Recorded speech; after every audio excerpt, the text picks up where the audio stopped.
The XX, this isn't a chapter into your book, a chapter that I feel is important, content that is important, and it's financing college and university. When you go to college or university, when you're done at John F. Kennedy Memorial High School, how are you going to pay it off and that whole entire process that some of you are actually going through now. When we talk about FAFSA, we'll be talking about it in here in these two videos.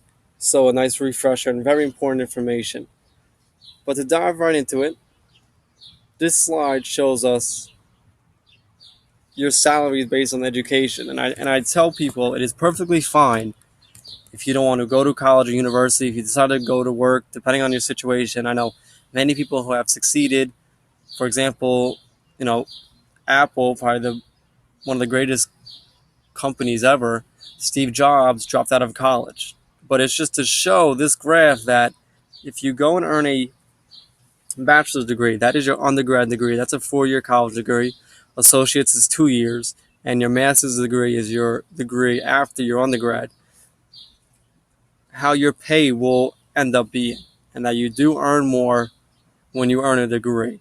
So just some statistics before we go into, well, how are you going to finance obtaining either associates, bachelor's, and then maybe a master's degree.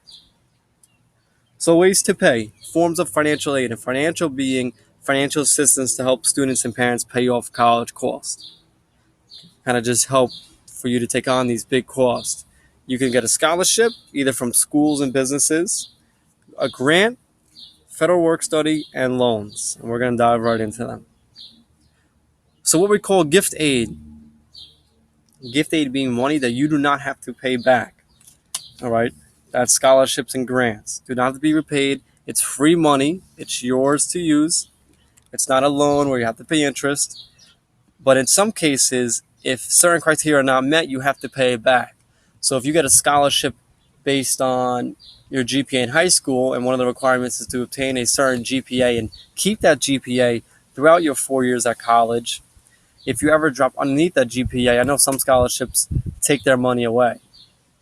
So there are some where you have to keep certain criteria throughout your 4 years at school. And for grants and scholarships, you must apply. With grants, more specifically, federal grant programs, this is from the government, you can either earn it need-based, meaning needed from your financial situation, or based off of how much your parents make, whether you work.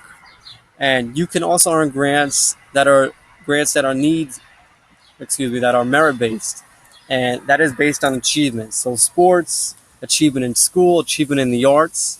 So to earn grants, they can either be need-based, based on your financial situation, and merit-based, based on achievement. And remember, with grants, they do not have to be paid back, just like scholarships. Scholarships can be awarded based on merit, and that's skills such as the arts, athletics, academics, based off a need, your financial need. They can also be student-specific. So, for example, if you're African American, you can earn scholarships only for African Americans. You can also earn scholarships that are career-specific. So if you're looking to major in math, there are scholarships just for those math majors, and also there are college-specific scholarships. So Rutgers may be giving scholarships that are only for those that are going to attend Rutgers. You want to be aware, though, of eligibility requirements and the deadlines. Usually scholarships have deadlines and there's requirements that you have to meet.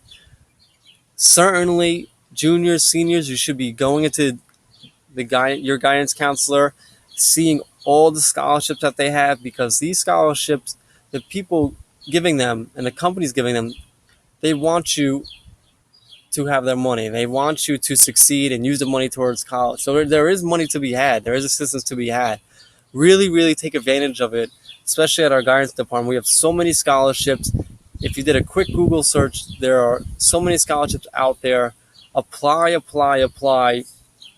You don't want to get a little bit lazy, go into senior year and relax. You do want to enjoy it, but really apply, because the money you get from scholarships will certainly help you out And next September and October, when you're buying books or you're dorming on campus or you need more money for the cafeteria or just to your overall loans. So certainly, definitely see guidance and apply for those scholarships. And then there's also what's called a federal work study. You can work on or off campus.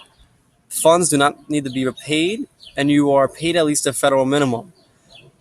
So you work on campus, and you also earn at least minimum wage. You earn a wage hourly, but you also get maybe your housing paid off or your tuition paid off. For example, at Rampo, if you want to be a RA, which is a resident assistant, you controlled dorms. You were kind of in charge.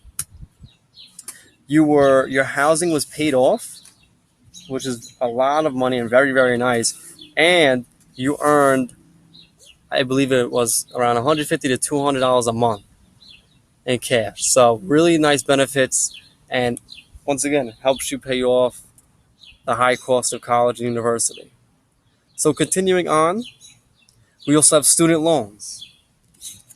These must be paid back. This is a form of credit. We just ended our credit chapter. They help provide the money needed to earn a degree, and kind of the quote, "You got to spend money to make money." Earning this degree will increase your earning potential, and you can get a student loan being a student, and your parents can get student loans to help you pay your college costs. Most of you will probably be obtaining student loans if you're fortunate, where your parents can help you pay it off or pay it off the full amount. Be very, very fortunate of that. So with student loans, we have our federal student loans from the government. Most common is the Stafford, which the interest rate is 6.8%. They're either subsidized or unsubsidized. Subsidized is where the government pays your interest while you're in school. So very nice if you're able to get a subsidized loan. I happen to have both. The other one, unsubsidized, is where the interest adds up while you're in school. So the interest accumulates the 4 years you're in college, and you're going to have to pay that off. So definitely more beneficial to get a subsidized Stafford loan. There's also a Perkins loan for those in financial need. A low interest is fixed at 5% and never changes. And there's also a Plus loan that is mainly for parents to help pay off your college loan. And lastly, you have your federal student loans, and we have our alternative student loans or private education loans. This is usually to cover up the additional cost of college after the amount you borrow from the federal government. So after your federal student loans and scholarships and grants, if you still have some costs left over, you would then go ahead and get an alternative student loans. These are generally the last resort because they have higher interest rates. You usually obtain these from a commercial bank such as Chase or Bank of America. They may require a cosigner, so now two people are taking on the risk. And as I said before, really the last resort if you run out of scholarships and federal student aid. And you just want to be aware that this could reduce your needs-based funding, because now that you're obtaining this loan, you have more money than you did before, and your needs-based funding and needs-based scholarships and grants may be taken away. So you definitely want to make sure before looking at alternative student loans.